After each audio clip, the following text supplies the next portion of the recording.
Hello everyone, myself Tushar Rana and I am from Triply History City and currently I am a second year undergraduate student doing CSC from BTech. Okay, so आज हम ना class 12 का chapter number 16 पढ़ने जा रहे हैं. Okay, तो this is the chapter of almost chapter is the last part of this class 12 chemistry and its name is chemistry in everyday life. But let's start. Right? Let's start the question.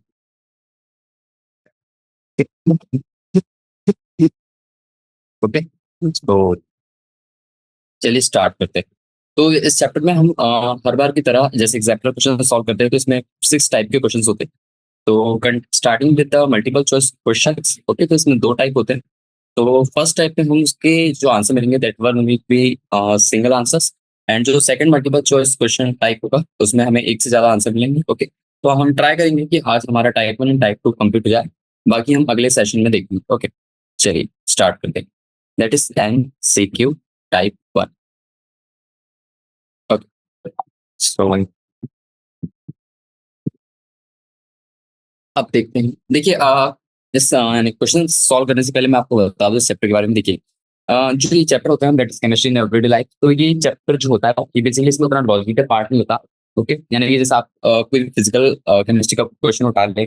Okay, तो उसमें जैसे देखते हैं कि आपके पास फॉर्मूले रहते हैं या फिर कुछ लॉजिकल पार्ट रहता है जिससे आप उसके आंसर को प्रेडिक्ट कर सकते हैं. But the thing is that here in this chemistry in everyday life all the things are factual and some are experimental. Okay, तो आपको कुछ कुछ चीजें पहले से पता रहती है, कुछ कुछ चीजें आप एक्सपेरिमेंट करके पता करते हैं. ओके, और कुछ कुछ चीजें तो ऑब्वियस सी होती है जो कि इस चैप्टर के नाम से भी पता चलता है that is chemistry in everyday life. तो आपकी जो पूरी दिनचर्या में कोई भी मान लीजिए कोई भी चीज है और ये जो केमिस्ट्री से रिलेटेड है तो आप उससे ही पता लगा सकते हो.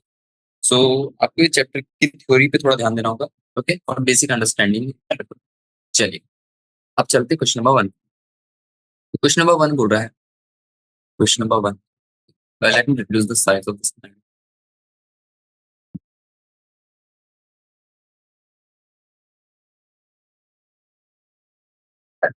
Okay. So question number 1, wait, please. Okay.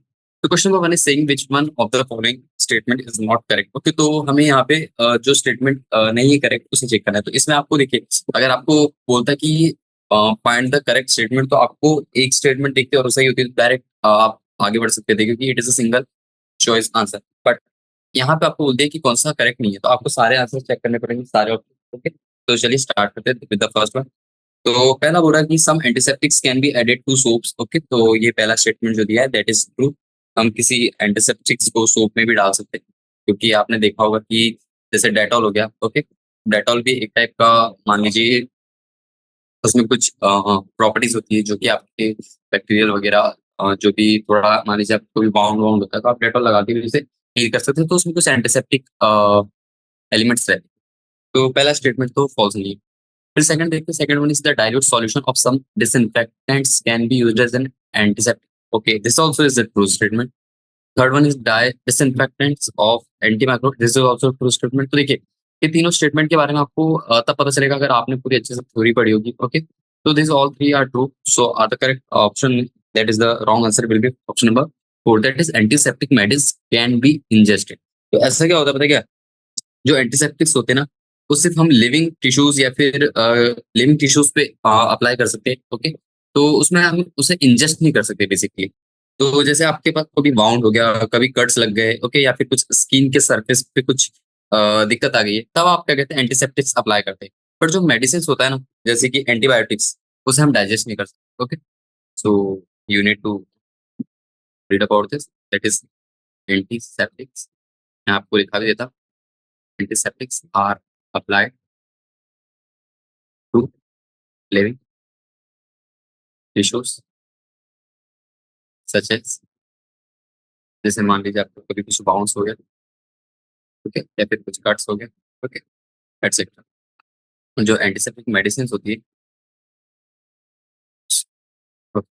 Antiseptic medicine such as antibiotics ले लीजिए आप। इसे हम इंजेस्ट नहीं कर सकते, कह रहा हूँ ingest। So I think now you have a clear understanding about what are this antiseptic and all part। तो इस क्वेश्चन से आपको एंटीसेप्टिक के बारे में अच्छे नॉलेज हो जाता है। चलिए क्वेश्चन नंबर 2 पे आते हैं। क्वेश्चन नंबर 2 क्या बोल रहा है? The question number 2 is saying which of the following is the correct statement about the birth control pills. Okay, so इसमें बोल रहा है कि जो बर्थ कंट्रोल पिल्स होती है उसके बारे में आप बताइए कि कौन सी स्टेटमेंट करेक्ट है या फिर कौन सी स्टेटमेंट फॉल्स है। तो देखा है, यानी कि birth control is basically related to यानी कि आपको कुछ पिल्स दी जाएगी जिससे आप किसी चाइल्ड का बर्थ को रोक सकते हैं। ओके, बेसिकली अगर कोई वुमन प्रेग्नेंट है तो आप उसे चाइल्ड बर्थ देने से रोक पाए, उसके लिए कुछ बर्थ कंट्रोल पिल्स होती है। तो वो जो बर्थ कंट्रोल पिल्स होती है वो बेसिकली करती क्या है वो उसके बारे में बात करें तो देखिए, पहला बोल रहा है contains estrogen only, contains progesterone only, contains a mixture of estrogen and progesterone derivatives and progesterone enhances ovulation। Okay, तो देखिए जो बर्थ कंट्रोल पिल्स होती है ना उसमें mixture of oestrogen and progesterone derivatives दोनों रहता है। ओके, तो ये जो दोनों होते हैं this are the sex hormones. Okay, तो जो प्रोजेस्ट्रोन होता है वो ओव्यूलेशन को सप्रेस कर देता है, यानी कि उसकी ओव्यूलेशन प्रोसेस कम कर देता है, यानी कि बंद कर देता है। और जो एस्ट्रोजन होता है वो मेंस्ट्रुअल साइकिल को भी बंद कर देता है। Okay, so this answer is option number C. That is contains what is this birth control pills. Okay, birth control pills contains a mixture of estrogen and progesterone. Okay, progesterone. And these are the derivatives. और अगर मैं इसके functionality के बारे में बात करूँ तो देखिए जो एस्ट्रोजन होता है ना, ओके, तो ये कंट्रोल करता है, कंट्रोल द मेंस्ट्रुअल साइकिल। और वहीं पे बात करें हम प्रोजेस्ट्रॉन के बारे में, ओके, तो ये सप्रेस करता है ovulation process. Okay, so our option number C। चलिए क्वेश्चन नंबर 3 पे आते हैं। तो क्वेश्चन नंबर 3 बोल रहा है statement about the aspirin is not true. Okay, तो आपने एस्प्रिन तो पढ़ा ही होगा और आपको बेसिकली पता भी होगा कि एस्प्रिन किस चीज के लिए यूज होता है और आपके घरों में भी एस्प्रिन यूज होता है। ओके, तो चलिए aspirin belongs to narcotic analgesic. Okay, तो कुछ ये तो देखिए हमें बताना है कि इट्स इज नॉट ट्रू। तो देखिए जो एस्प्रिन होता है ना वो इनहिबिट करता है द सिंथेसिस ऑफ कंपाउंड, जैसे कि उसमें कुछ प्रोस्टैग्लैंडिस नामक एक कंपाउंड होता है। ओके, जो कभी मान लीजिए आपके टिश्यूज में कुछ भी पेन हो रहा है, ओके, तो वहां पे आपको रिलीफ करवाने के लिए एस्प्रिन यूज किया जाता है। Okay, so that's the thing. So option number A will be correct, that is it belongs to narcotic analysis. Okay, so अगर इसके बारे में और थोड़ी अच्छी जानकारी चाहिए आपको तो आप और थोड़ा डीप में जा सकते हैं। Okay, because this is not true, क्योंकि देखिए जो एस्प्रिन होता है it is effective in relieving pain, ये बात सभी को पता है। It has anti blood clotting action, this is also true, and this is a neurologically active drug. Okay, so ये एक टाइप का ड्रग भी होता है, but the thing is that this is not correct because what, देखिए जो aspirin जो होता है उसमें अगर मैं आपको बताऊं that is aspirin inhibits the synthesis of compound known as prostaglandins। Okay, तो मैं आपको ये बता रहा था ये जो कंपाउंड होता है, ओके, तो वो हेल्प करता है in stimulating the inflammation of the tissues और उसके कारण पेन भी होता है। ओके, सो विच स्टिमुलेट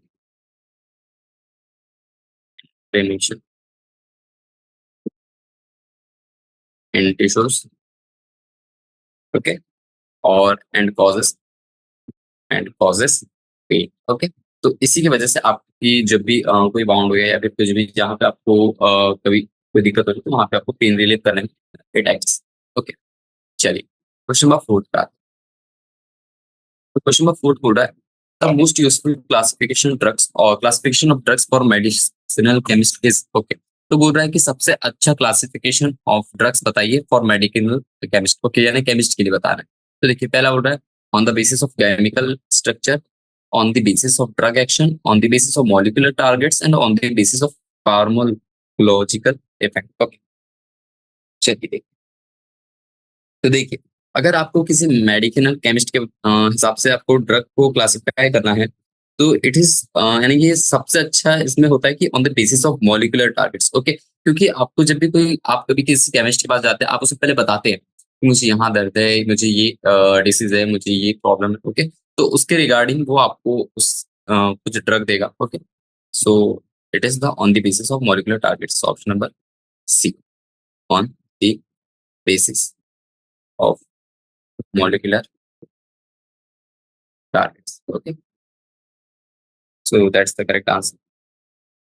चलिए क्वेश्चन नंबर 5 के बारे में बात।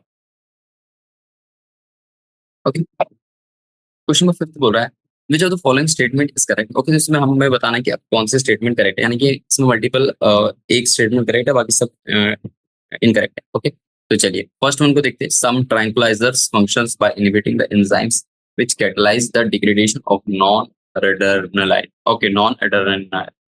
तो देखिए, जो ट्रैंक्विलाइजर्स होते हैं, ओके, वो बेसिकली एक टाइप के न्यूरोलॉजिकल एक्टिव ड्रग्स होते हैं। ओके, उनमें से कुछ ट्रैंक्विलाइजर्स जो होते हैं वो एक्ट करते हैं एज अ एंटी डिप्रेसेंट, और उनके फंक्शन क्या होता है पता है क्या?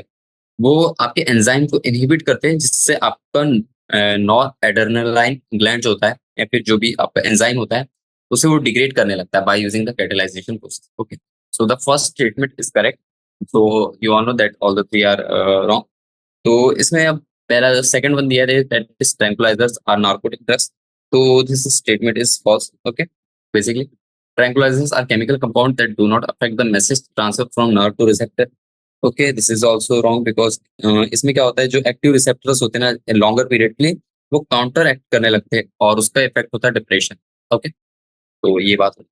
अगर मैं बात करूँ दैट इज ए के बारे में, that is you all no ना what are the tranquillisers.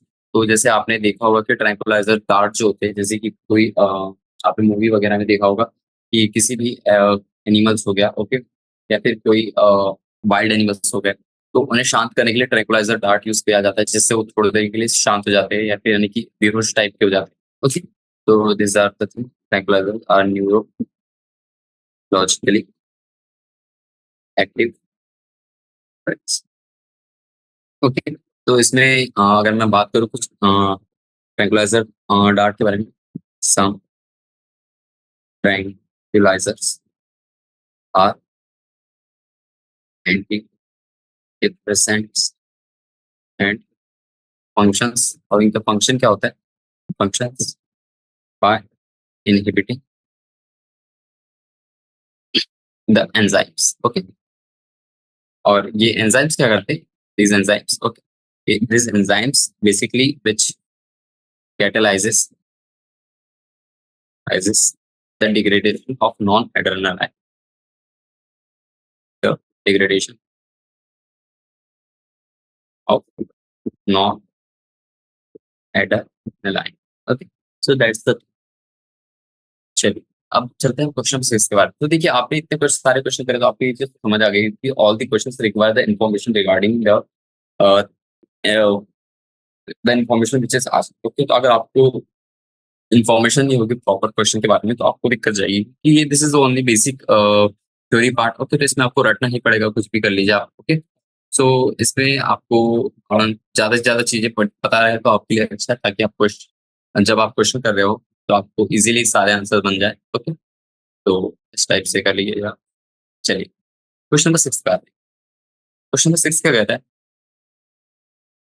So question number 6 is saying that salvarsan is an arsenic containing drug. Okay, तो एक ड्रग है जिसका नाम है दैट इज सैल्वर्सन।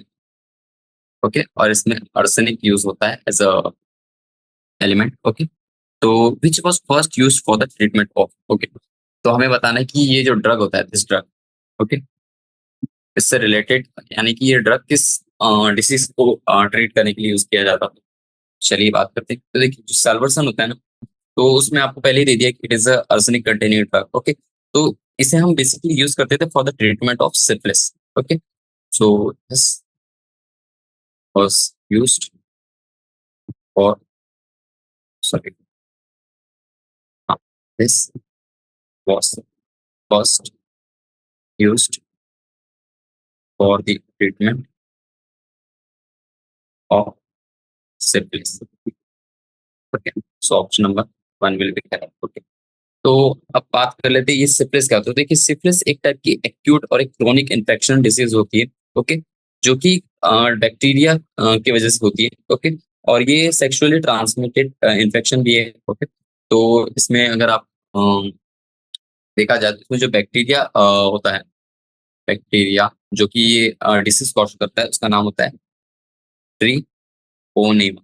ओके, तो इसके रिगार्डिंग और बहुत सी इंफॉर्मेशन है, आप चाहे तो और अंदर तक के पता कर सकते हैं इसके बारे में। Okay, so for now it is enough to know about this disease and the drug. Okay, तो just you should have a better simple understanding on how the things work in this questions. Okay, तो देखिए अगर आपको पता ही नहीं रहेगा कि ये जो ड्रग है और ये जो डिसीज है उसके बीच में रिलेशन, तो आप नहीं बता पाएंगे। ठीक है? तो बेसिकली आपको याद भी करना पड़ेगा, आप कहीं से कुछ लॉजिकल फॉर्मूला वॉर्मूला निकाल के आप नहीं कर सकते। ओके, तो ठीक है, चलिए क्वेश्चन नंबर 7 पे आते हैं।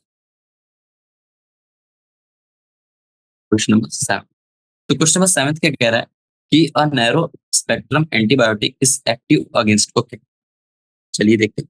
तो जो बोल रहा है कि अगर एंटीबायोटिक कोई भी एंटीबायोटिक मेडिसिन है हमारे पास, उसका कुछ भी नैरो स्पेक्ट्रम जो है वो किसके अगेंस्ट एक्ट कर सकता है। ओके, तो हमारे पास दिया है दैट इज ग्राम पॉजिटिव और ग्राम नेगेटिव बैक्टीरिया, और ग्राम नेगेटिव बैक्टीरिया ओनली, और सिंगल ऑर्गेनिज्म और an disease, both gram positive and gram negative bacteria. Okay, तो देखिए जो नैरो स्पेक्ट्रम ऑफ एंटीबायोटिक से जो यानी कि जो भी हमारे पास मेडिसिन या फिर कुछ भी कंपाउंड दिया है एंटीबायोटिक। ओके, तो वो एक्ट करता है अगेंस्ट द ग्राम पॉजिटिव और नेगेटिव बैक्टीरिया।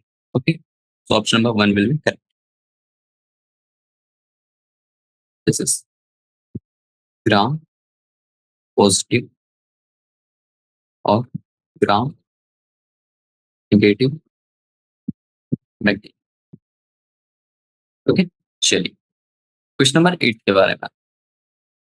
तो क्वेश्चन नंबर 8 कह रहा है कि the compound that causes general anti depressant action on the central nervous system belongs to the class of. Okay, तो बोल रहा है कि ऐसा कंपाउंड, ओके, जिससे हमारा anti depressant action, okay, cause होता है और वो सेंट्रल नर्वस सिस्टम को भी बिलोंग करता है, वो क्या होता है बेसिकली। पहला दिया है एनाल्जेसिक, फिर दिया दूसरा ट्रैंक्विलाइजर्स, तीसरा है narcotic analgesic, and fourth one is antihistamines. Okay, तो देखिए जो कंपाउंड जनरल एंटी डिप्रेसेंट की तरह एक्ट करता है and put a action on the central nervous system is basically the tranquilizer which we have seen.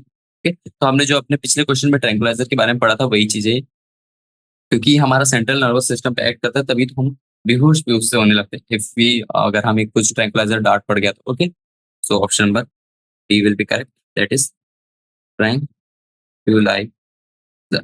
Okay, चलिए question number 9 के बाद। तो क्वेश्चन नंबर 9 कह रहा है compound which is added to soap to impart antiseptic properties. तो ये हमारा देखिए क्वेश्चन नंबर 1 ही था। ओके, तो आपने ये पढ़ा ही होगा, आपको मैंने बताया भी था कि जो सोप्स होती है कि हम कुछ भी एंटीसेप्टिक कंपाउंड डाल सकते हैं, हमें एक मिलता है एंटीसेप्टिक सोप। ओके, तो इसमें हम ये बोल रहा है कि अब इसमें बोल रहा है कि ऐसा कोई कंपाउंड बताइए जो कि ऐड कर सकते हैं हम सोप में टू इम्पार्ट एंटीसेप्टिक प्रॉपर्टीज। तो हमें बेसिकली यहाँ पे कुछ एंटीसेप्टिक कंपाउंड बताना है बेसिकली।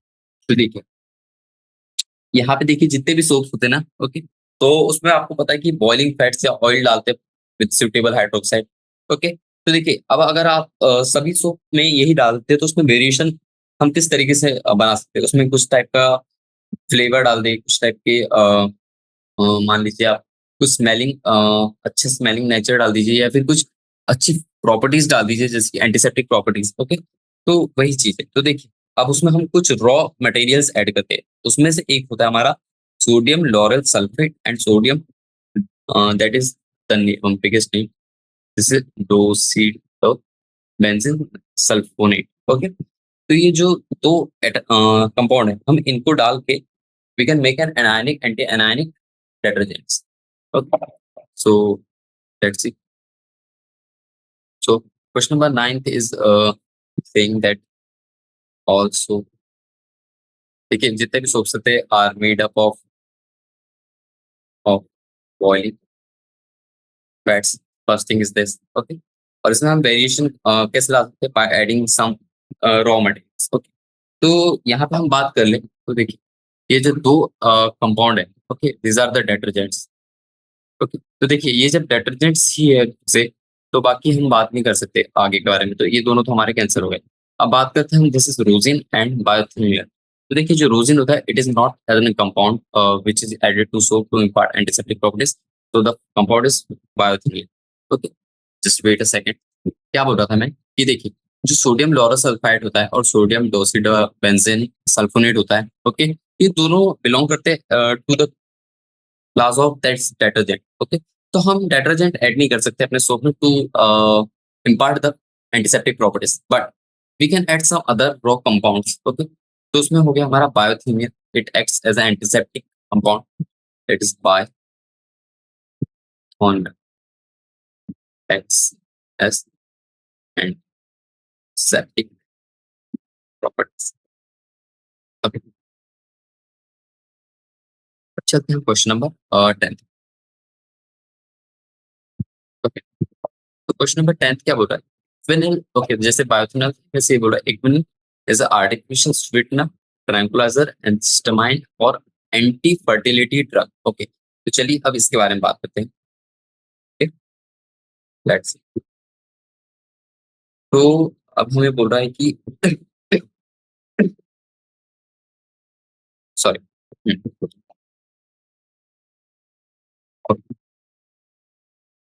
Phenyl, okay. इक्विनल के बारे में बताना है तो देखिए जो इक्विनल होता है वो basically it is a tranquilliser, okay, जिसे हम यूज करते हैं for controlling depression and hypotension, okay. तो एक टाइप की डिजीज नहीं कह सकते, बट ये एक टाइप की कहना चाहिए कि थोड़ी जब तकलीफ होती है, जैसे कि हो गया डिप्रेशन आ जाता है, कभी कभी हाइपरटेंशन हो जाता है, okay? इस केस में हम ट्रैंकुलाइजर यूज करते हैं, ओके। और उस ट्रैंकुलाइजर में जो दैट इज इक्विनिल होता है, यानी कि ट्रैंकुलाइजर भी एक टाइप के नहीं, बहुत से टाइप के ट्रैंकुलाइजर्स होते हैं based on the requirement, okay. तो Equanil is and tranquilizer, first thing you should understand. फिर क्या बात कि ये यूज कहाँ किया जाता है, used in controlling depression and hyper tension. तो इस दो चीज में यानी और बहुत से इसके डिफरेंट डिफरेंट कॉज हो सकते हैं, but the thing is that option number. चलिए क्वेश्चन नंबर 11 पे आते हैं। क्वेश्चन नंबर 11 बोल रहा है which of the following enhances the lathering property of soap, okay. तो ये बोल रहा है कि जो सोप होता है, सोप को जब आप पानी में अपने हाथों पे खींचते हैं तो उसमें बहुत सारा फोम निकलता है, okay. Basically that is the lathering property of the soap. तो वो बोल रहा है कि हम इसमें से कौन सा कंपाउंड डालेंगे ताकि हमारे सोप की लेदरिंग प्रॉपर्टी आपकी इंक्रीज करने लगे, यानी कि आपका झाग जो होता है बेसिकली ज्यादा बनने लगे, ओके। तो देखिए जब आप उसमें सोडियम कार्बोनेट डाल दे या फिर सोडियम रोजिनेट, सोडियम स्टीरेट और ट्राई सोडियम फॉस्फेट, ओके, तो चार कंपाउंड के नाम दिए हमें, हमें पता लगाया ना कि कौन से कंपाउंड से हमारे सोडियम की लेदरिंग प्रॉपर्टी इंक्रीज करेगी। चलिए देखते हैं।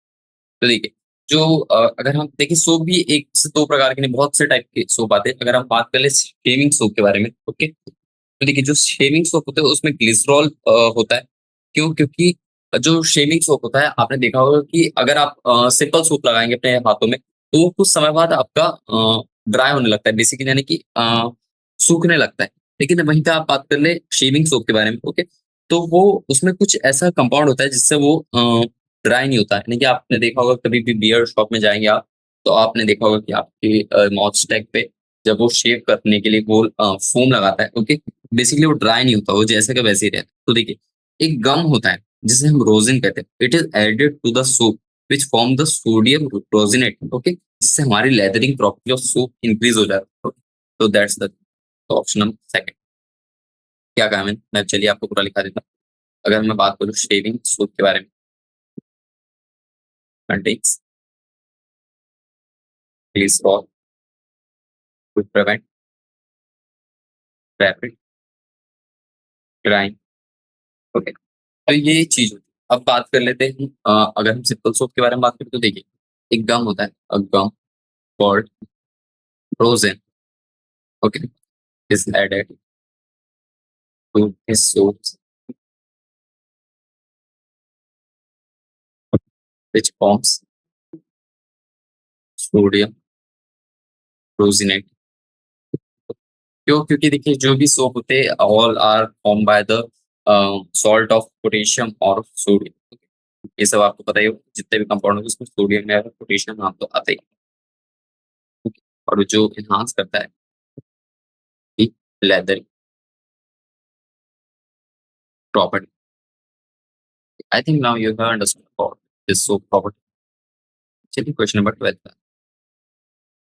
क्वेश्चन नंबर 12 बोल रहा है glycerine is added to soap, it functions as a.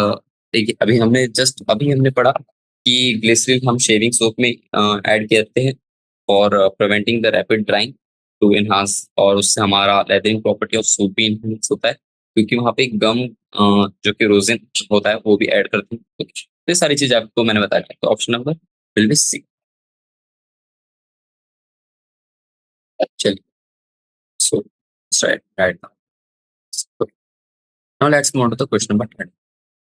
Okay, तो देखिए मैं आपको समझाते जा रहा हूँ, बाकी बताए कि ये जितने भी क्वेश्चन है इनमें यानी कि समझाने लायक वैसे उतना डीप में बताने लायक कुछ है नहीं, क्योंकि ये सारे डायरेक्ट फॉरवर्ड क्वेश्चन। अगर आपको आंसर पता है तो you can move forward, otherwise you need to work on your theory part once more, okay. क्योंकि अगर आपको ये थ्योरी अच्छे से नहीं रहेगी याद, तो आप इसके क्वेश्चंस करने में आपको दिक्कत ही जाएगी, क्योंकि आपको रिमेम्बर करने में वहाँ पे टाइम लगेगा और आपका टाइम वेस्ट भी होगा। तो try to learn more and more things about this chapter. तो आपको इसमें थ्योरी पार्ट को स्ट्रॉन्ग रखना चाहिए basically। चलिए, तो अब चलते हैं क्वेश्चन नंबर 13 पर। क्वेश्चन नंबर 13 बोल रहा है which of the following is an example of liquid dishwashing detergent. Okay, तो इसमें हमारे पास कुछ कंपाउंड के स्ट्रक्चर बने हुए हैं, और वो हमसे बोल रहा है कि आप बताइए कि इसमें से लिक्विड डिशवॉशिंग डिटर्जेंट कौन सा होगा। तो चलिए देखते हैं। तो आप सबको पता होगा कि आपके घर में जो डिटर्जेंट होता है वो भी दो टाइप के होते हैं। एक तो सोप ही होता है, वो तो अलग चीज होगी, वो तो पोटेशियम और सोडियम सॉल्ट का ही पार्ट रहता है। बट द थिंग इज आपको लिक्विड डिशवॉशिंग डिटर्जेंट यानी कि जैसे प्रिल हो गया, ओके, तो वेम हो गया, ये सब लिक्विड डिशवॉशिंग डिटर्जेंट होते हैं। तो बोल रहा है कि कौन सा कंपाउंड उसको रिप्रेजेंट करे। चलिए देखते हैं।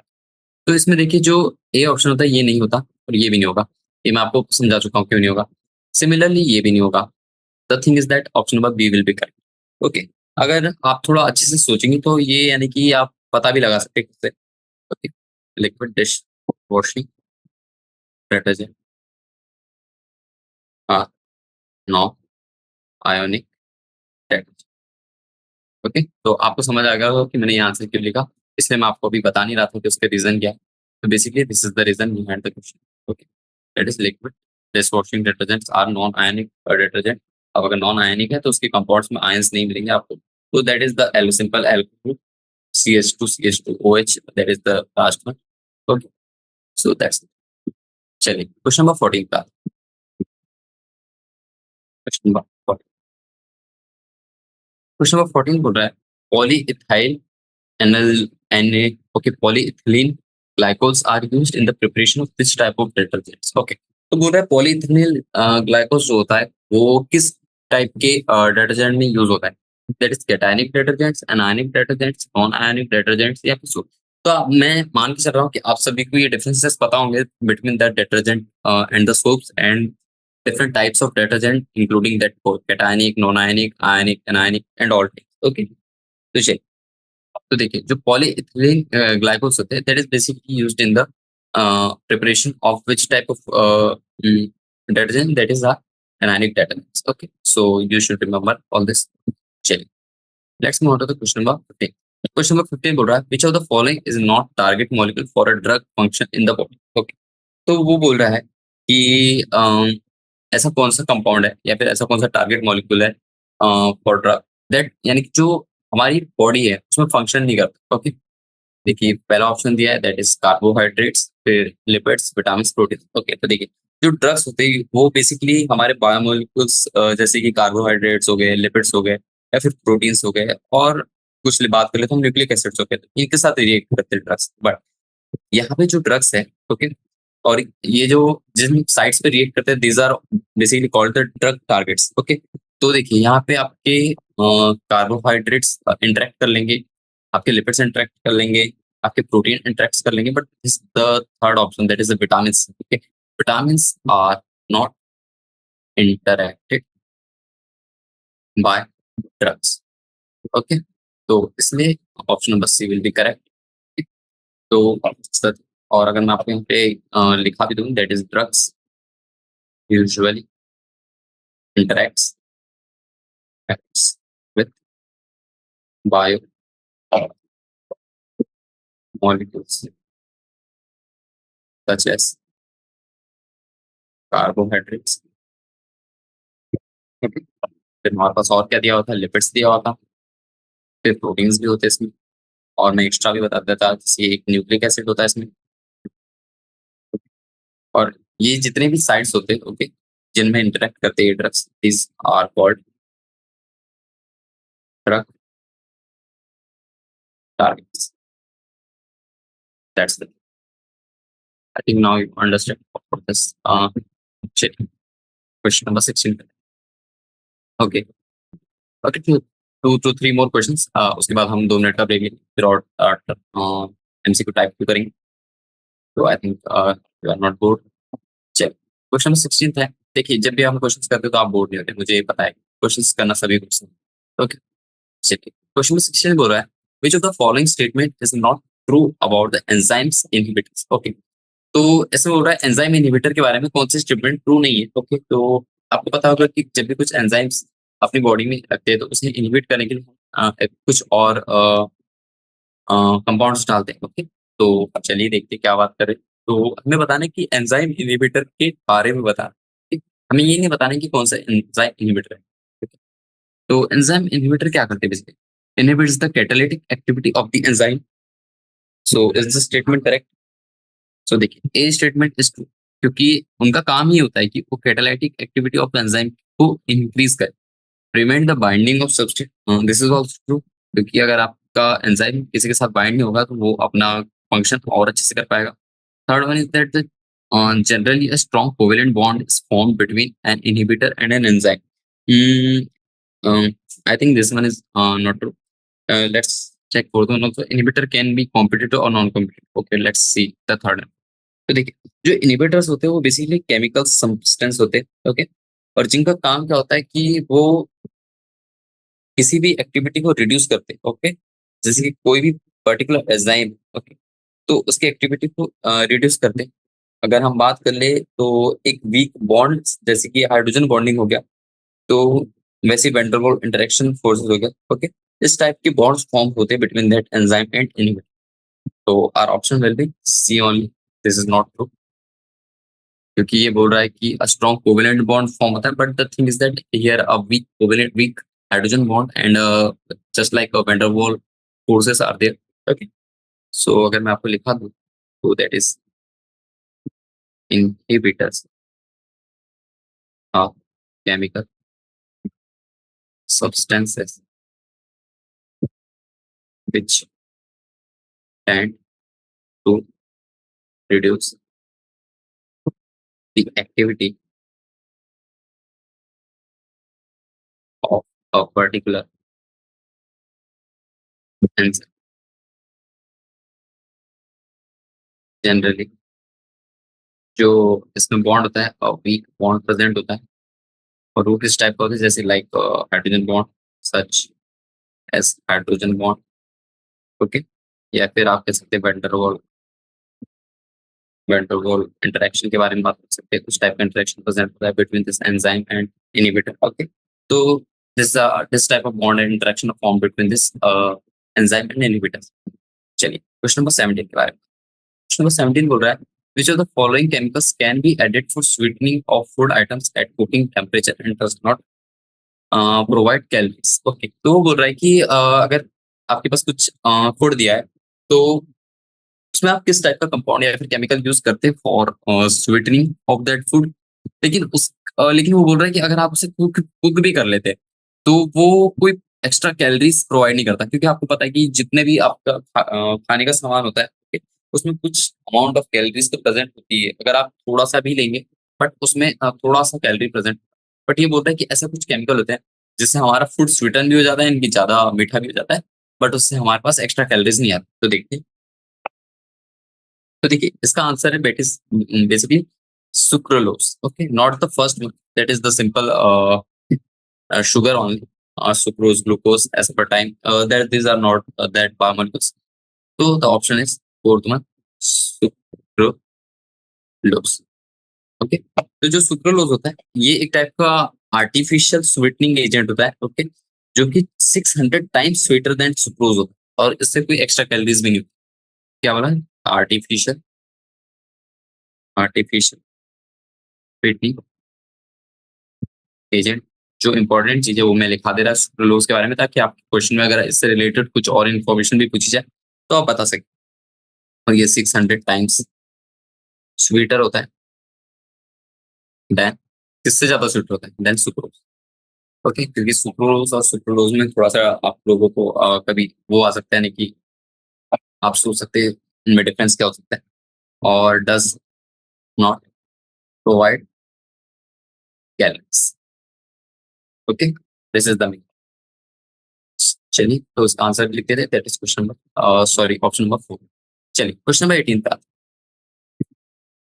क्वेश्चन नंबर 18 बोल रहा है कि which of the following will not enhance the nutritional value of food. Okay, तो ये बोल रहा है कि हमारा जो फूड होता है उसमें से इनमें से कौन सा दैट इज द कौन सा कंपाउंड है, दैट इज विटामिन हो गया, अमीनो एसिड्स हो गया, स्वीटनर्स हो गया, मिनरल्स हो गया, जिससे हमारी nutritional value of that food वो इनहांस नहीं होगी. जैसे आपको पता होगा कि हर एक फूड में आपकी कुछ न्यूट्रिशनल वैल्यू होती है, जैसे कार्ब्स होते हैं, इसमें फैट्स होता है, प्रोटीन्स होता है, विटामिन होता है. ओके, तो उसमें से बोल रहे हैं इनमें से कौन सा है जो इनहांस नहीं करेगा न्यूट्रिशन वैल्यू ऑफ दैट. तो देखिए अगर हम बात करें minerals, these are the necessary things, vitamins, amino acids. The only thing is that artificial sweeteners.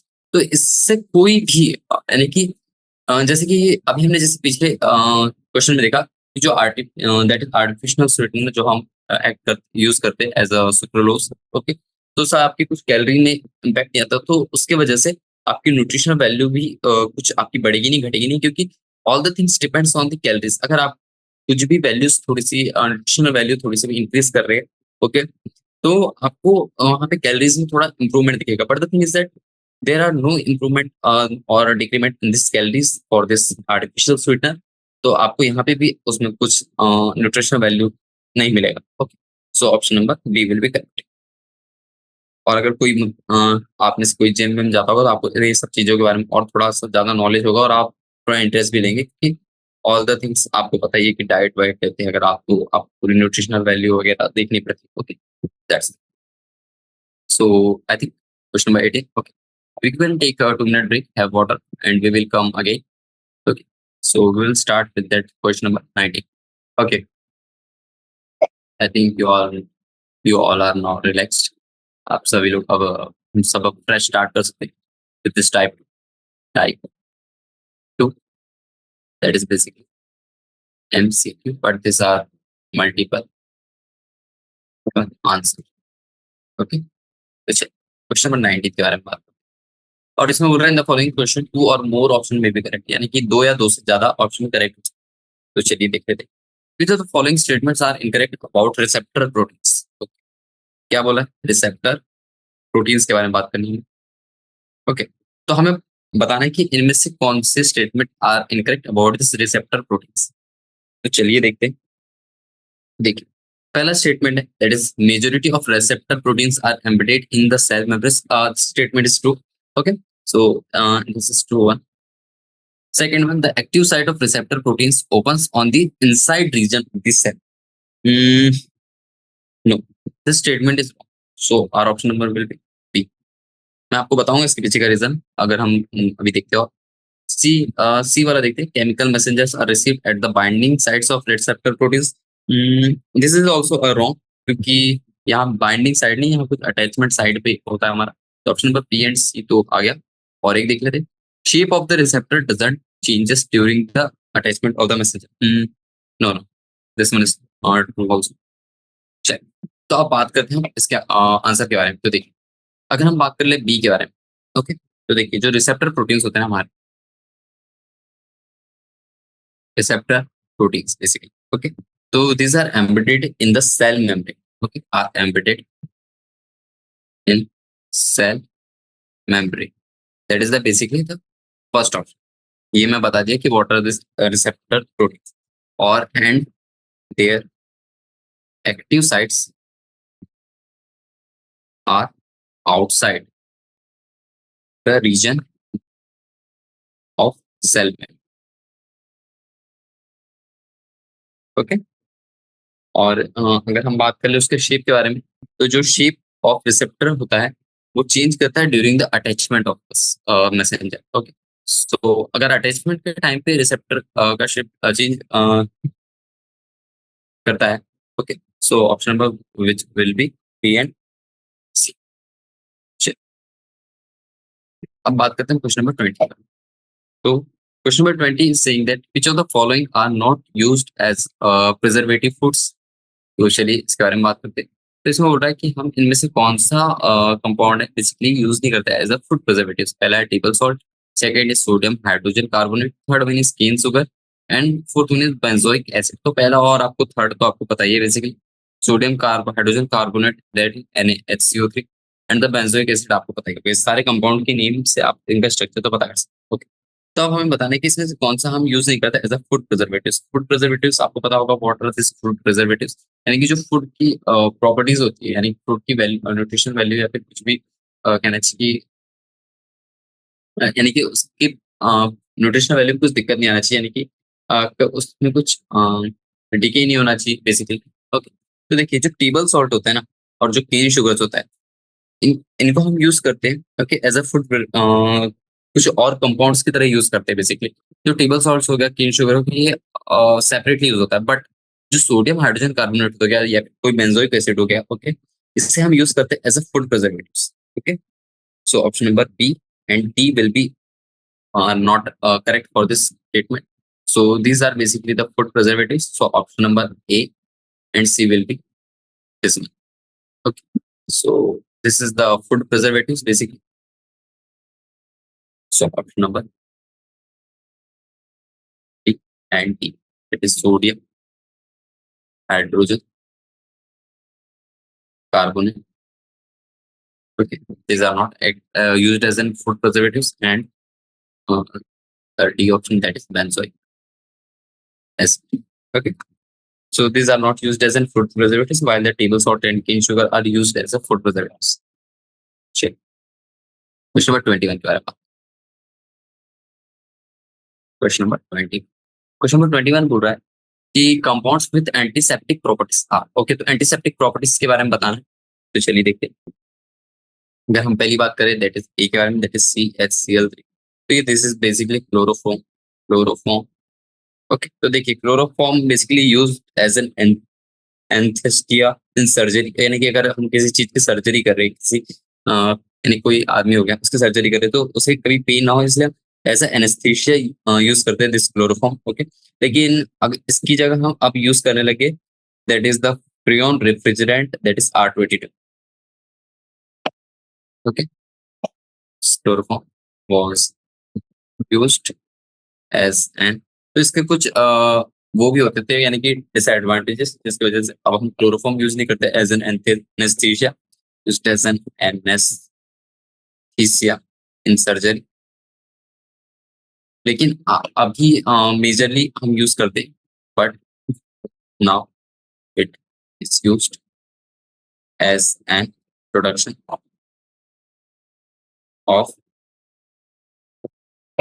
Freon refrigerant.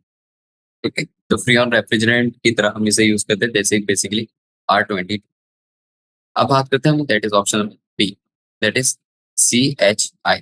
Okay. तो just wait a minute. CHI होता है that is our iodoform.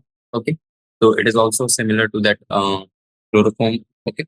But इसमें क्या होता है, इसमें हमारा iodine as a halogen use होता है। ओके। तो इसमें क्या होता है, जब आप किसी भी CFH3 का कोई भी थोड़ा सा भी कंपाउंड आप अपनी स्किन पे यूज करते हैं, तो it is used as an antiseptic, और या फिर जब भी आप कोई घाव हो जाए, ओके, तो उसे वो हील करने में यूज होता है, दैट इज CHI। तो इसे आप यूज कर सकते एज एन एंटीसेप्टिक। तो option number B will be correct. Okay. So this is the iodoform. तो इससे हमें बेसिकली आयोडीन मिलता है। First thing, produces iodine on coming in contact with skin. Okay, तो आपको पता चल गया कि इसका मेजर फंक्शनलिंग मॉलिक्यूल क्या होता है, यानी कि फंक्शनलिंग पार्ट क्या होता है इस आयोडीन। तो आयोडीन की मदद से आपके बाउंड्स हील होने लगते हैं। सी देखते हैं, दैट इज बोरिक एसिड के बारे में। बोरिक एसिड, तो boric acid is basically Id3PO3। Okay, तो ये एक टाइप का एक्वस सॉल्यूशन होता है। ओके, और ये एक टाइप का वीक एंटीसेप्टिक भी होता है, that is weak antiseptic. Okay, और हम इसे यूज करते हैं, यूज्ड इन आइस। ओके, तो ये हो सकता है हमारा। So option number B and C are this antiseptic properties. अब डी के बारे में बात करते हैं, that is 0.3 ppm aqueous solution of Cl2। Aqueous solution of Cl2 के बारे में, तो देखिए जो क्लोरीन होता है उसका कंसंट्रेशन दिया है आपको 0.2 से 0.4 ppm तक। ओके, और जब आप सल्फर डाइऑक्साइड के बारे में बात कर ले इन वेरी लो कंसंट्रेशन, तो this all are used as an disinfectants. Disinfectants. Okay, तो option number D will not be, so only the correct option second और थर्ड। सो आपको इस तरीके से आपको जॉट डाउन करना है सारे ऑप्शंस को। चलिए बात करते हैं हम अपने क्वेश्चन नंबर 22 को। क्वेश्चन नंबर 22 बोल रहा है which of the following statement are correct about the barbiturates. Okay, चलिए बात करते हैं बार्बिट्यूरेट्स क्या होते हैं। बार्बिट्यूरेट्स, ओके, तो जो बार्बिट्यूरेट्स होते हैं, ओके, तो this are basically the tranquillisers. तो मैंने आपको पहले ही बताया था कि ट्रैंक्विलाइजर्स के एक ही नेम नहीं होते, जैसे इसके बहुत से नेम होते हैं। तो हमने इसके पहले भी अपना एक और दूसरा ट्रैंक्विलाइजर के बारे में बात की थी, दैट इज इक्विनॉल करके एक और कंपाउंड था, that is known as, that was an tranquilliser. Okay, तो उसका कुछ अलग इफेक्ट था, इसका कुछ अलग होगा, जैसे अभी मैं बताऊंगा। दैट इज बेसिकली ये जो बार्बिट्रेट्स होते हैं, okay, barbiturates is an tranquilliser, okay, or which are used, sorry, ये बहुत टाइप है, are used as hypnotics, और या फिर कह सकते हैं कोई भी स्लीप इंड्यूसिंग एजेंट की तरह यूज कर सकते हैं। ओके, as hypnotics और स्लीप इंड्यूसिंग एजेंट। ओके, यानी कि किसी बंदे किसी यानी पर्सन को कभी नींद नहीं आती, तो कोई नींद की गोली मांगता है या फिर कुछ ड्रग्स मांगता है, तो उसमें बेसिकली आप बार्बिट्रेट्स का यूज कर सकते हैं, क्योंकि ये एक टाइप का ट्रैंक्विलाइजर होता है, बट ये helps in the sleep. Okay, तो that is option number A and these are the tranquilizers. चलिए क्वेश्चन नंबर 23 के बारे में। तो क्वेश्चन नंबर 23 बोल रहा है which of the following are sulpha drugs. Sulpha drugs, तो देखिए इस चैप्टर को करते करते कंप्लीट करते करते तो आपको ऑलमोस्ट इतना है, थोड़ी बहुत नॉलेज तो हो जाएगी about the medicinal uses of the medicinal uses of this drugs. देखिए ड्रग्स हो गया, आपको कभी कुछ डिसीज हो गई तो आप कौन से ड्रग्स लेना चाहिए, कौन सी मेडिसिन लेना चाहिए, वो कहाँ पे आपका टारगेट लोकेशन पे एक्ट करेंगे। ओके, ये सारी चीजें प्रिवेंशन प्रिकॉशंस, ओके, इन्फॉर्मेशन अच्छी खासी हो जाएगी। तो ये चैप्टर है ना, बुरा नहीं है, it is really chemistry in every time. आपको ये सब चीजें याद रहेगी, तो in case of emergency you are capable of self. Okay, चलिए अब बोल रहे हैं which of the following are self. तो ये हो गया हमारा पहला दिया है कि sulfa pyridine, second is prontosil, salvarsan and Nardil. Okay, तो इनमें से कुछ नेम हमने पहले ही पढ़े हुए हैं, चलिए हम स्टेप बाय स्टेप सारों को देखते हैं। तो अगर मैं इसका आंसर यहीं पे देखूँ तो पहले ए के बारे में बात करते हैं, सल्फापेरिडीन। तो sulfapyridine is an anti bacterial drug, first thing, anti bacterial drug. अब हम ये ड्रग है तो ए ऑप्शन तो करेक्ट हो गया। अब प्रोंटोसिल के बारे में बात करते हैं, तो प्रोंटोसिल होता है जिसे हम सल्फामिडोप्रोसोआइडिन, इसका कुछ बहुत ही गंदा सा नाम होता है, मुझे बोलते भी नहीं आ रहा है, आपको लिखा देता सल्फा माइडोप्रोसोआइडिन। ओके, तो देखिए ये नाम होता है इसका। तो ये जो बी होता है that is prontosil, this is also a sulfa drug. ये देखिए इसमें भी आपका सल्फा आ रहा है option, now third one that is salvarsan. तो ये एक टाइप का एंटी बैक्टीरियल ड्रग होता है, ओके, जो कि बेस्ड ऑन द एर्सेनिक एलिमेंट होता है। तो ये हमने ऑप्शन भी यानी ये वाला क्वेश्चन भी किया हुआ था जिसमें सल्वर्सन के बारे में बताया गया था। तो it contains the arsenic. Fourth one is that Nardil, और ये होता है हमारा एज एन, अगर मैं बात करूँ नार्डिल के बारे में, तो it is used as an anti depressant drug, anti sorry depressant. Okay. So our option number A and B will be correct for this question number 23. अब चलते हैं क्वेश्चन नंबर 24 के बारे में। तो क्वेश्चन नंबर 24 बोल रहा है कि which of the following are anti depressant. Okay, तो देखिए अब यहाँ पे उसने पूछा नहीं एंटी डिप्रेसेंट, नहीं तो हम अपना नार्डिल आंसर करेक्ट कर लेते हैं। ओके, तो अगर हम बात कर ले one by one, that is iproniazid के बारे में, तो देखिए it is a hydrogen drug. Okay, इसे हम यूज करते हैं as an anti depressant only. Okay, so our option number A will be correct. अब बात करते हैं हम बी के बारे में, दैट इज फिनल फिनल्जिन। तो फिनल्जिन जो होता है it is also known as Nardil, तो option number B will be correct. तो ये phenelzine and Nardil are same same. अब बात करते हैं हम थर्ड के बारे में, दैट इज इक्विनिल। ओके, तो it is also used as an anti depressant, जैसे कि हमने बताया था कि आपने पढ़ा होगा that is hyper tension, okay, और डिप्रेशन।